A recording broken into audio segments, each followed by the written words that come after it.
Bertemu prajurit setia. Dengan cepat sekitar 20 orang yang menumpang 5 perahu kecil itu melempar tambang dan naik ke kapal Jung. Gerakan mereka amat terampil. Itu menandakan kelompok yang datang ini bukan orang biasa. Teriakan mereka seolah nyanyian perang yang membakar semangat. Biasanya lagu-lagu itu adalah kepunyaan prajurit yang biasa berlaga di medan tempur. Prajurit, sambut serangan musuh. Raden Kuning segera memberi aba-aba. Meskipun tidak pernah mengira akan diserang, insting yang terlatih membuat prajurit Palembang itu dengan cepat membentuk barisan dan melolos pedang. Terang, terang, suara besi beradu. Kelompok penyusup menyerang dengan ganas. Raden Kuning dan Pangeran Sekar Tanjung segera melompat ke dalam arena pertempuran. Meskipun hanya mengandalkan tangan kosong, 3 orang penyerang telah jadi korban pukulan dan tendangan mereka. Kesemuanya terpental membentur dinding kapal karena terkena pukulan 2 pendekar tangguh itu. Pangeran Sekar Tanjung, prajurit, tahan serangan kalian. Kita menyerang orang sendiri. Tiba-tiba salah seorang penyerang meneriakkan perintah. Seketika mereka melompat mundur ke belakang dan menghentikan serangan. Ampunkan kami, Yang Mulia. Kami tidak mengenali engkau. Terimalah sembah sujud hamba. Sang penyusup tiba-tiba menjatuhkan diri dan memberi hormat kepada Pangeran Sekar Tanjung. Ai, tak disangka, rupanya engkau Senopati Gelagahwatu. Hampir saja kita saling bunuh tadi.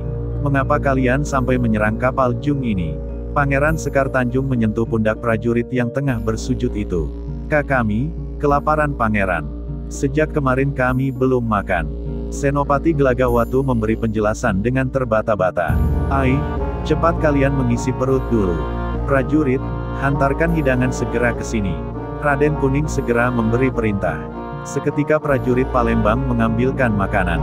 Dengan lahap 20 orang pasukan keraton Tuban itu menyantap makanan hingga habis tak bersisa. Nah, sekarang engkau ceritakanlah apa yang terjadi, perintah Pangeran Sekar Tanjung. 2 malam lalu kami dikejutkan oleh peristiwa masuknya ratusan prajurit yang selama ini berada dalam perintah Pangeran Sentapa. Mereka tidak sendirian. Bersama mereka hadir puluhan orang bertampang asing dengan jenggot lebat berpakaian sorban masuk ke kota raja.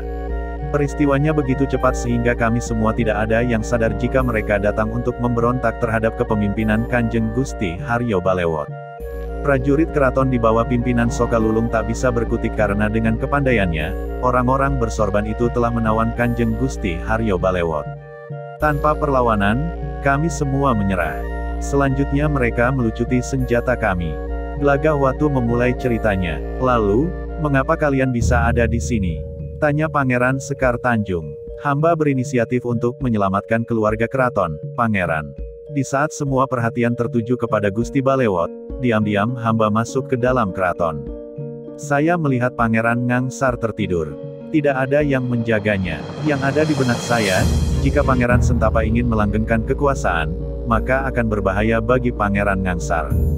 Mengingat dirimu tidak berada di Tuban, sudah barang tentu Pangeran Ngangsar adik Pangeran Sekar Tanjung yang masih kecil itulah yang akan menjadi sasaran si Sentapa culas itu.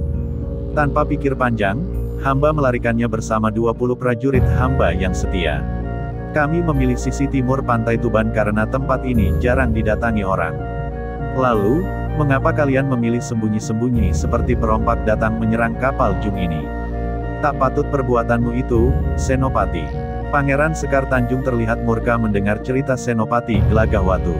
Tak salah jika ia saat ini mencari pelampiasan dengan memarahi Senopati yang dekat dengannya itu. Ampunkan hamba, Pangeran. Kami tidak tahu lagi sekarang siapa kawan dan siapa lawan. Melihat ada kapal Jung sebesar ini bersembunyi di pantai timur, hamba langsung menduga kapal ini adalah kapal musuh. Yang terlintas dalam benak saya adalah di dalam kapal ini pasti banyak terdapat makanan. Lalu, di mana adikku, Ngangsar? Beliau ada di pantai sana, Pangeran. Saya tidak berani membawanya serta saat menyerang kapal ini. Saya tak ingin membahayakan keselamatan jiwanya.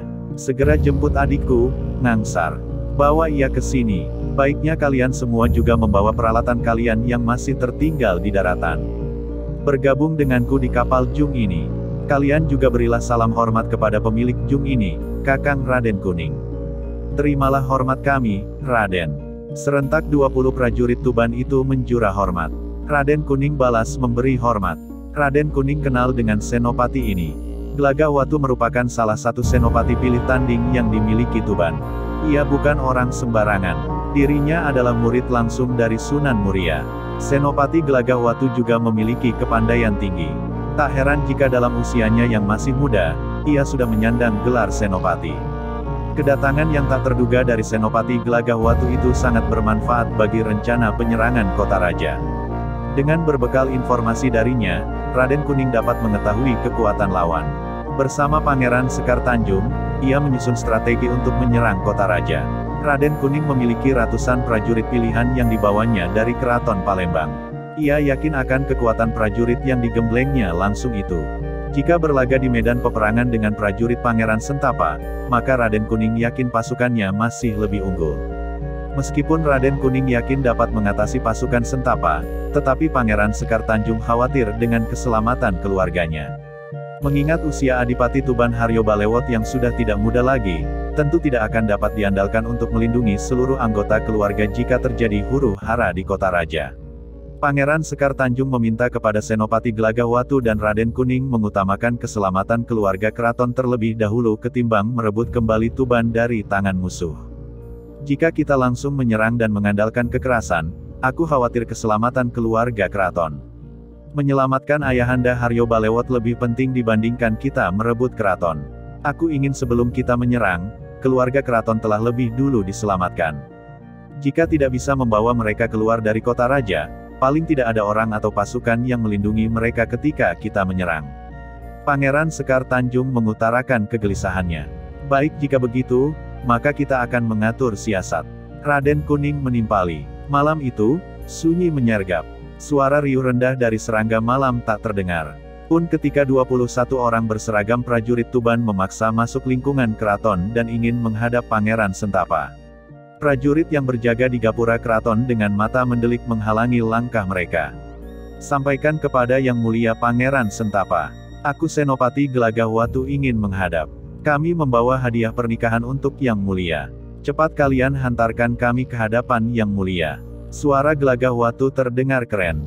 Di antara barisan prajurit yang mengiringinya terlihat sesosok anak kecil dengan kepala ditutupi kain. Melihat kedatangan serombongan prajurit Tuban di bawah pimpinan langsung Senopati Gelagahwatu, prajurit penjaga keraton tak berani mengambil keputusan. Engkau tidak bisa adigang-adigung di sini, Gelagahwatu. Jabatanmu sebagai Senopati telah dicopot oleh Yang Mulia Pangeran Sentapa. Tetapi mengingat engkau berperilaku baik dan membawa hadiah untuk Yang Mulia Pangeran Sentapa, maka kami akan meminta izin terlebih dahulu kepada beliau. Engkau tunggulah di sini. Salah seorang prajurit penjaga kemudian bergegas menghadap kepada pimpinan mereka di dalam keraton. Tak lama berselang ia telah kembali lagi. Engkau dan pasukanmu diizinkan untuk masuk, Gelagahwatu. Tetapi seluruh senjata kalian akan kami lucuti. Dengan sigap prajurit penjaga memeriksa tubuh tamu tak diundang tersebut. Namun setelah diperiksa tak ditemukan satupun senjata di tubuh mereka. Ayo, kalian masuk. Puluhan prajurit mengawal kedatangan pasukan Gelagahwatu dan segera dibawa ke Paseban. Di tempat itu telah menunggu Pangeran Sentapa dan para pengawalnya yang terdiri dari orang-orang bertubuh besar dan bersorban. Apakah gerangan yang membawa engkau mau bersusah payah kembali ke tempat yang indah ini, Senopati Gelagahwatu? Pangeran Sentapa segera menyapa tamunya dengan kata sindiran. Mohon maaf Yang Mulia, terimalah hormat kami. Semua prajuritnya mengikuti Senopati Gelagahwatu bersujud di hadapan Pangeran Sentapa. Bangunlah wahai Senopati yang gagah perkasa. Aku menerima salam hormatmu itu. Jawablah pertanyaanku sebelumnya. Maafkan kelancangan hamba Yang Mulia. Tadinya hamba memang tak sepakat dengan tindakan Yang Mulia mengambil alih keraton Tuban. Bahkan diam-diam hamba membawa pangeran ngerasah turut serta. Tetapi di tengah pelarian kami, hamba akhirnya sadar bahwa kepemimpinan di Tuban memang harus diambil alih. Selama ini keraton Tuban telah dipimpin oleh orang-orang yang lemah. Yang Mulia Pangeran Sentapa akan lebih membawa kemajuan bagi Tuban. Senopati Gelagahwatu mengucapkan pujian. Pangeran Sentapa terlihat senang mendengarnya. Syukurlah jika engkau akhirnya sadar, Gelagahwatu. Aku membutuhkan tenagamu untuk membuat Tuban lebih maju di masa depan. Lalu apakah yang engkau bawa sebagai hadiah untuk pernikahanku? Aku membawa anak ini, Yang Mulia.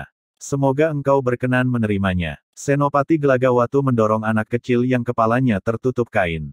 Pangeran Sentapa langsung menerima hadiah itu dan membuka penutup kepalanya. Hahaha, ternyata engkau hadiahnya Dimas Ngangsar. Gelagah Watu, engkau telah memberiku hadiah terbaik untuk pesta pernikahanku besok. Hei prajurit, segera siapkan hidangan, kita akan berpesta. Ayo, jangan sungkan Gelagah Watu. Kalian makan dan minumlah sepuasnya. Abdi dalam Keraton Tuban segera sibuk mempersiapkan pesta. Beberapa sinden cantik dan penari serono dihadirkan di Paseban untuk menghibur tamu pengusaha Keraton Tuban yang baru. Sementara itu, ketika yang lain sibuk berpesta pora, sesosok bayangan berkelebat menuju istana Keraton dalam Tuban, tempat di mana keluarga keraton tinggal.